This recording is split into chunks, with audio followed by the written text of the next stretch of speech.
Hello and welcome to let's crack UPSC CSE Hindi. I hope आप सब लोग बहुत अच्छे होंगे। मैं हूं आपका दोस्त शुभम सिसोदिया और करंट अफेयर सीरीज में आपका बहुत बहुत स्वागत है। दोस्तों, आप लोग जानते हैं कि किसी भी कंट्री के डेवलपमेंट के लिए एंड इंडिविजुअली हम बात करें तो सोशियो इकोनॉमिक और टेक्निकल डेवलपमेंट के लिए स्पेस में सैटेलाइट्स लॉन्च करना बहुत ज्यादा जरूरी होता है। ये सैटेलाइट्स वेरियस रोल्स प्ले करते हैं, चाहे मिलिट्री में हम बात कर लें, चाहे डेवलपमेंट में बात कर लें, जो सारे विकास होते हैं, निगरानी में बात कर लें, रिमोट सेंसिंग के तौर पर, बहुत सारे संचार के तौर पर हम बात कर लें, अलग अलग एप्लीकेशंस के लिए सभी कंट्रीज के द्वारा बहुत सारे सैटेलाइट्स यूज किए जाते हैं। यानी कि बदलते वक्त में तकनीकी का इस्तेमाल कर रहे हैं हम जीवन को आसान बनाने के लिए, चीजों को सुलभ बनाने के लिए। लेकिन हम ये भी जानते हैं कि अगर किसी तकनीकी का हम इस्तेमाल कर रहे हैं तो वो एक दोधारी तलवार की तरह होती है। उसका पॉजिटिव एस्पेक्ट तो होता है, लेकिन उस पॉजिटिव एस्पेक्ट के साथ उसके नेगेटिव एस्पेक्ट भी हमें देखने को मिलते हैं। जैसे हम लोग ये कहते हैं कि चलो, जो कोई कंट्री कितने ज्यादा सैटेलाइट्स लॉन्च कर रहा है वो उसके डेवलपमेंट को दिखाते हैं, लेकिन जब आप इसे एक वन हेल्थ के तौर पर देखेंगे, पूरे ओवरऑल जो पृथ्वी है, पृथ्वी की आप हेल्थ के तौर पर देखें, तो ये चीज बहुत खतरनाक, एक संकट का सामना करना पड़ सकता है पूरी पृथ्वी को। किस तरह से? जैसा आप लोगों ने थंबनेल पर देखा कि जो उपग्रहों की टक्कर है, ये उपग्रहों की टक्कर से कैसे कैसे जो समस्याएं हैं, कैसे पूरी दुनिया को संकट का सामना करना पड़ सकता है, उन सारी चीजों के बारे में हम बात करेंगे। क्या संभावनाएं हो सकती हैं जितने ज्यादा हम सैटेलाइट्स लॉन्च कर रहे हैं स्पेस के अंदर, क्या क्या संकट आ सकते हैं, और क्या उन संकटों के समाधान के लिए पूरी दुनिया के पास कोई सॉल्यूशन भी है। सारी चीजों को मैं आपको इमेजेस के माध्यम से दिखाने की कोशिश करूंगा, समझाने की कोशिश करूंगा। वीडियो बहुत इंपॉर्टेंट होने वाला है, अंत तक जरूर देखिएगा। तो जैसा आप लोग देखते हैं कि पृथ्वी की जो हमारी कक्षाएं हैं, इनमें अलग अलग एप्लीकेशंस के लिए, अलग अलग यूजेस के लिए सभी कंट्रीज के द्वारा बहुत सारे जो सैटेलाइट्स हैं इनको लॉन्च किया जाता है। अब कई बार ऐसी कंडीशन भी देखने को मिलती है हमें कि मान लीजिए दो सैटेलाइट्स हैं, कुछ एग्जांपल भी हम देखेंगे कि दो सैटेलाइट्स टकरा गए, इनमें कोलिजन हो गया, ऐसी चीजें हमें देखने को मिलेंगी। इसके अलावा और कौन कौन से खतरे स्पेस में हमें देखने को मिलेंगे, उन सारी चीजों के बारे में बात करने वाले हैं। चलिए शुरू करते हैं। उससे पहले आप सब लोगों के लिए कुछ जरूरी बहुत इंपॉर्टेंट इंफॉर्मेशन है। अनअकैडमी के द्वारा हमारा जो यूपीएससी सीएसई 2025 का एग्जाम आ रहा है, इसको क्रैक करने के लिए हमारे जो बैचेज हैं उनको हमने लाइव कर दिया, जो सारे हमारे ऑफर्स हैं उनको हमने लाइव कर दिया है। इनके तहत ये जो हमारे ऑफर में, अगर आप यूपीएससी का जो हमारा प्रीलिम्स का क्रैश कोर्स परचेज करते हैं तो आपको मेंस एग्जामिनेशन की प्रिपरेशन फ्री ऑफ कॉस्ट कराई जाएगी। आप देख सकते हैं जो हमारे बैचेज हैं, ये जनवरी 28 से बैचेज शुरू हो रहे हैं। ये जो हमारा प्रीलिम का क्वालिफाई अगर आप होते हैं 2025 में, तो आपको मेंस की तैयारी फ्री ऑफ कॉस्ट कराई जाएगी। ये सारी चीजें आप इसे अवेल कर सकते हैं जस्ट इन 11,999 में। आपको ध्यान रखना होगा, पहले ये 15,000 में था, अभी 12,000 में आप इसे अवेल कर सकते हैं। इसमें आपको notes, mock test, theory, current, live classes, doubt solving sessions, सारी चीजें मिलेंगी। और एक चीज ध्यान रखना होगा कि अगर आपको इसमें मैक्सिमम डिस्काउंट चाहिए तो आपको शुभ 50, दिस इज माय कोड, ये कोड आप यूज कर सकते हैं। कोई अगर आपको कैसे भी हेल्प चाहिए, आप मुझे टेलीग्राम पर रीच आउट कर सकते हैं। टेलीग्राम का लिंक वीडियो के डिस्क्रिप्शन में मिल जाएगा, ठीक है।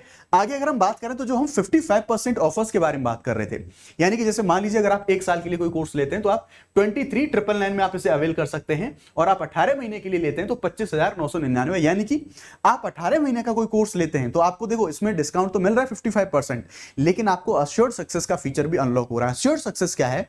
कुछ कंडीशंस के बेसिस पर बाई चांस अगर आप 26 में जो है सक्सेस नहीं होते तो अनअकैडमी आपको 1 ईयर का एक्सटेंशन देगा सभी बैचेस के ऊपर। उसके लिए कुछ कंडीशंस आपकी स्क्रीन पर हैं, आप देख सकते हैं। उसी प्रकार से हम बैचेस के बारे में बात करें तो आरंभ 2026 के लिए हमारा बैच है 30 जनवरी को शुरू हो रहा है। शिखर 2026 के लिए हमारा बैच है 18 जनवरी को शुरू हो रहा है, ये हिंदी का बैच है हमारा शिखर। और इग्नाइट 2026 से इंग्लिश का बैच है, ये 27 जनवरी से शुरू होगा। अगेन ध्यान रखेंगे, शुभ 50 SHUBH, ये कोड लगा के आप मैक्सिमम डिस्काउंट है उसे आप अवेल कर सकते हैं। चलिए शुरू करते हैं टॉपिक की ओर। सॉरी, देख सकते हैं आप लोग, जैसा मैंने आपको बताया कि चाहे इसरो रहा, चाहे नासा रहा, चाहे जाक्सा रहा, चाहे रोस्कोसमोस रहा, वेरियस कंट्रीज की जितनी भी हमारी स्पेस एजेंसीज हैं वो अपने कंट्री के डेवलपमेंट के लिए बहुत सारे जो सैटेलाइट्स हैं, बहुत सारे सैटेलाइट्स लॉन्च करते हैं। देखेंगे इसरो का एक यान है, यहां पर इसको लॉन्च किया जा रहा है एक सैटेलाइट को। यहां इमेजेस में आप देख सकते हैं कि किस तरह से एक जो लॉन्च व्हीकल है स्पेस में ले जाके जो सैटेलाइट है, सैटेलाइट को छोड़ देता है, ठीक है। अब मान लीजिए ये जो सैटेलाइट है, ये सैटेलाइट पूरा चल रहा है, और आप एक कंडीशन समझने की कोशिश कीजिए। ऐसा तो है नहीं कि एक बार ये सैटेलाइट लॉन्च कर दिया तो जीवन भर, अनंत काल के लिए ये सैटेलाइट वहां पर बना रहेगा। अब ऐसे ही बहुत सारे सैटेलाइट्स जो हैं वो लॉन्च किए जाते हैं वेरियस कंट्रीज के द्वारा, और इन सैटेलाइट्स की जो संख्या है वो बहुत बड़ी मात्रा में हो जाती है। मान लीजिए 10 साल की वैलिडिटी थी इस सैटेलाइट की, और 10 साल के बाद अब ये किसी काम का उपग्रह नहीं रहा। अब क्या होगा इस उपग्रह का? ये कोई ऐसा तो है नहीं कि पृथ्वी पर कोई कार है, वो कार खराब हुई तो आप उसे स्क्रैप में ले गए, यहां पर तो ऐसा पॉसिबल नहीं है। 10 साल के बाद जब ये सैटेलाइट इनएक्टिव हो जाएगा तब भी ये स्पेस में घूमता रहेगा अपनी कक्षा में। और मान लीजिए एक ऐसी कंडीशन हुई कि अब ये अगर घूम रहा है, ये तो खराब सैटेलाइट है, लेकिन उसी कक्षा में कुछ ऑपरेशनल सैटेलाइट भी तो होंगे, और अगर ये सैटेलाइट उन ऑपरेशनल सैटेलाइट से टकरा गया तो डेफिनेटली जब अगर कोलिजन होता है तो उन सैटेलाइट को भी आघात पहुंचेगा, वो सैटेलाइट्स भी खराब होंगी। फिर इनके जो टूटे हुए कण हैं ऐसी सैटेलाइट्स या फिर ऐसा जो भी स्पेस डेब्रिस जिसको हम बोलते हैं, अंतरिक्ष कचरा जिसे हम बोल रहे होते हैं, ये अंतरिक्ष में, क्योंकि सीधी सी चीजें हमें वहां पर देखने को मिलती है, अगर एक हल्की सी भी चीज अगर टकराती है तो जो भी ऑपरेशनल हमारे वहां पर सैटेलाइट्स हैं, जो भी हमारे अंतरिक्ष स्टेशन हैं, उनको बड़ा नुकसान पहुंचा सकते हैं। अब सेम वे एक सैटेलाइट दूसरे से टकराई, दूसरी तीसरे से टकराई, अंतरिक्ष में जो कचरा है वो कचरा बढ़ता जा रहा है, और ये कचरा एक इतने बड़े जाल का, एक इतनी बड़ी चेन का निर्माण कर सकता है कि जितने भी खराब कचरा, जितने भी खराब सैटेलाइट्स हैं, वो जितने भी ऑपरेशनल जो सारे इक्विपमेंट्स हैं स्पेस में, उन सबको तबाह कर सकता है, नष्ट कर सकता है, और एक ऐसी कचरे की श्रृंखला बना सकता है। इसी को बोला जाता है केस्लर सिंड्रोम, यानी कि स्पेस के अंदर जो हमारा स्पेस डेब्रिस होता है, अपशिष्ट में जो अपशिष्ट होता है स्पेस के अंदर, उसकी एक ऐसी श्रृंखला बन जाना कि चाहे आप जितने भी सैटेलाइट लॉन्च करते जाइए, सारे वो इसी कचरे से टकरा के नष्ट हो जाएंगे, समाप्त हो जाएंगे, और इसका एक जाल बन जाना, इसका एक दुष्चक्र बन जाना, इसको बोलते हैं हम केस्लर सिंड्रोम। और यही केस्लर सिंड्रोम आने वाले समय में इसके लिए बहुत ज्यादा चिंताएं व्यक्त करी गई कि बहुत ज्यादा हानिकारक हो सकता है वैश्विक समुदाय के लिए, पृथ्वी की हेल्थ के लिए। तो यहां पर हम बात करते हैं केस्लर सिंड्रोम के बारे में कि ये केस्लर सिंड्रोम है क्या। आप इमेज की सहायता से समझने की कोशिश कीजिएगा कि ये पृथ्वी की कक्षा है और बहुत सारे सैटेलाइट इस कक्षा में तैर रहे हैं, इस कक्षा में अपना मूव कर रहे हैं, और मान लीजिए कोई खराब सैटेलाइट है वो भी तैर रहा है, तो इतने सारे सैटेलाइट्स हैं, अगर आपस में टकराते हैं, कोलिजन बनता है, तो एक चेन बन सकती है। आप यहां पर इन सारी चीजों को देख सकते हैं। देखिए यहां पर केस्लर सिंड्रोम के बारे में हम बात करें तो ये दरअसल एक काल्पनिक परिदृश्य है। ये पहली बार 1978 में खगोल भौतिकीविद डोनाल्ड केस्लर हैं, उनके द्वारा इस पूरे जो कॉन्सेप्ट है उसको सामने लेके आया गया था। पृथ्वी की कक्षा में अंतरिक्ष मलबे की बढ़ती अव्यवस्था खतरे की घंटी बजा रही है, जो केस्लर सिंड्रोम के रूप में जानी जाने वाली टकरावों के बारे में चेतावनी देती है। जैसा मैंने आपको बताया कि एक खराब सैटेलाइट वहां पर है या फिर अंतरिक्ष कचरा है, वो दूसरी सैटेलाइट से टकराया, फिर वो भी कचरा बन गया, वो फिर और किसी से टकराया, फिर और किसी, तो एक ऐसी चेन बन सकती है जो कि अंतरिक्ष में एक अनंत कचरे का निर्माण कर सकती है। तो ये यहां पर आप जो इमेजेस हैं, इमेजेस की सहायता से चीजों को ज्यादा बेहतरीन तरीके से समझने की कोशिश कर सकते हैं। एक जब जिस डेवलपमेंट की हम बात करते हैं, हम दे दनादन कंटिन्यूअसली बैक टू बैक जो सैटेलाइट्स लॉन्च कर रहे हैं, इनका अंत कहां होगा, कैसे जो हमारा स्पेस डेब्रिस का सॉल्यूशन हम कैसे करेंगे, क्या क्या हमारे पास टेक्नोलॉजी अवेलेबल है, उनके बारे में हम बात करेंगे। ये ऐसे प्रभाव की कल्पना करता है जिसमें एक टकराव से निकलने वाला मलबा बाद के प्रभावों को आगे बढ़ाता है, जिससे अंतरिक्ष में मलबे का एक खतरा का जो बादल है वो बादल बन जाता है, यानी कि ऐसा पूरा मलबा ही तैरने लग सकता है। ऐसी कल्पना यहां पर करी जा रही है केस्लर सिंड्रोम के अंदर। पृथ्वी की जो परिक्रमा कर रहे हैं लगभग 47,000 से ज्यादा पता लगाई गई चीजें, यानी कि ऐसा जो स्पेस डेब्रिस है 47,000 से ज्यादा इनकी संख्या है, और अनगिनत छोटे टुकड़ों के साथ खतरे और भी अधिक बढ़ रहे हैं। ऐसा जो अंतरिक्ष में जो कचरा है उसकी जो मात्रा है वो मात्रा दिन ब दिन बढ़ती जा रही है, जो कि अपने आप में एक चिंता का विषय है। आगे अगर हम देखें तो हर साल अंतरराष्ट्रीय अंतरिक्ष स्टेशन यानी कि जो हमारा ISS है, ये इन सभी संभावित टकरावों से बचने के लिए कुछ प्रैक्टिसेस करता है, ये अभ्यास करता है, और उपग्रह संचालकों को अक्सर नजदीकी जो चूक होती है उस चूक के बारे में जानकारी देता है कि किस तरह से जो कोलिजन है उससे बचा जा सकता है, या फिर बहुत क्लोज आके ऐसी कुछ घटनाएं हमें उनको देखने को मिली है। रशिया USA का एग्जाम्पल भी देखेंगे कि किस तरह से जो उनकी सैटेलाइट है वो टकराने से बाल बाल बची। 2009 में एक निष्क्रिय रूसी जो उपग्रह था, रसिया का एक सैटेलाइट था, एक सक्रिय अमेरिकी संचार उपग्रह से टकराया। जैसा मैंने आपको बताया कि जो एक मान लीजिए जो एक वैलिडिटी में नहीं है या फिर एक एक्टिव सैटेलाइट नहीं है, वो जो एक्टिव सैटेलाइट है उससे अगर टकराता है तो समस्या देखने। और रूस और जो USA के मामले में यहां पर ऐसी चीज हमें देखने को मिली। इससे लगभग 2000 टुकड़े बने। जब ये सैटेलाइट टकराया तो 2000 टुकड़े बने, और वो टुकड़े अब स्वतंत्र रूप से जो कक्षा है वहां पर कक्षा में तैर रहे हैं। ये इतने छोटे हैं कि इनकी निगरानी करना लगभग असंभव है, इनको सॉल्व करना लगभग असंभव हमें देखने को मिलता है। हाल में रूस, भारत और चीन जैसे देशों द्वारा किए गए एंटी सैटेलाइट मिसाइल परीक्षणों ने मलबे की समस्या को और ज्यादा बढ़ा दिया है, जिससे अंतरिक्ष में बहुत सारा कचरा पैदा हो गया। जस्ट फॉर एन एग्जांपल समझने की कोशिश करो। जैसे इंडिया की भी एक अचीवमेंट आपने सुनी होगी, और डेफिनेटली देखिए इंडिया क्यों ना करे, जब पूरा विश्व इस चीज को कर रहा है तो हमें भी तो अपनी जो तकनीकी हमारी जो प्रगतियां उसको देखना होगा।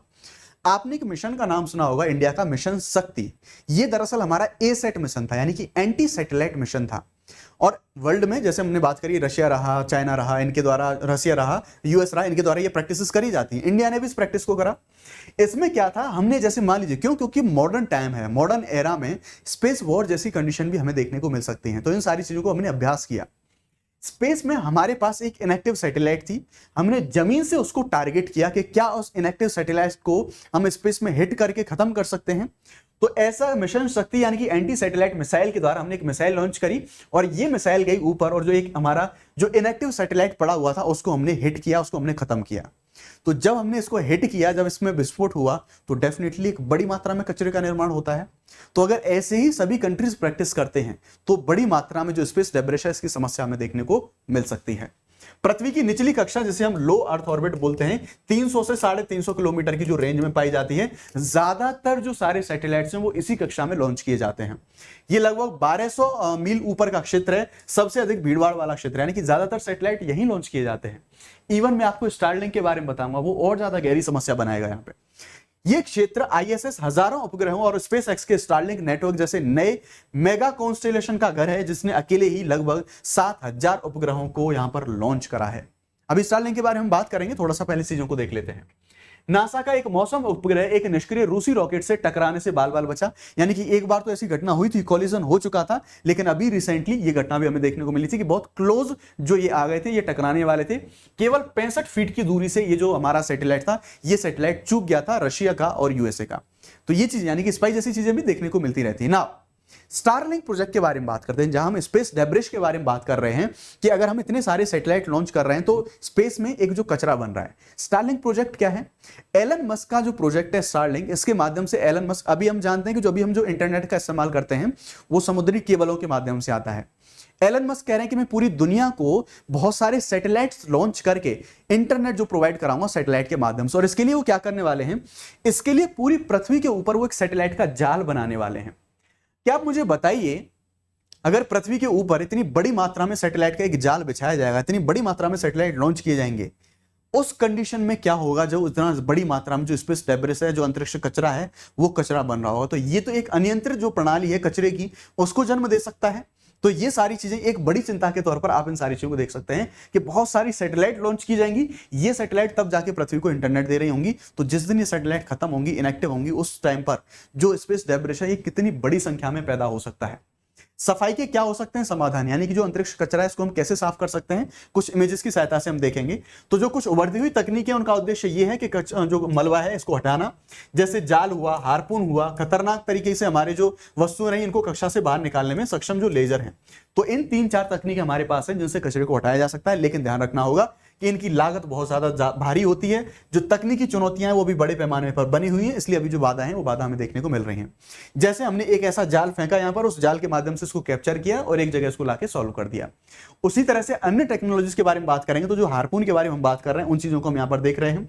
या आपको यहाँ पर इस तरह से एक जो पूरा तरह से एक जाल बड़ा देखने को मिलेगा जो कि पूरे कचरे को इकट्ठे करके यहाँ पर ला सकता है।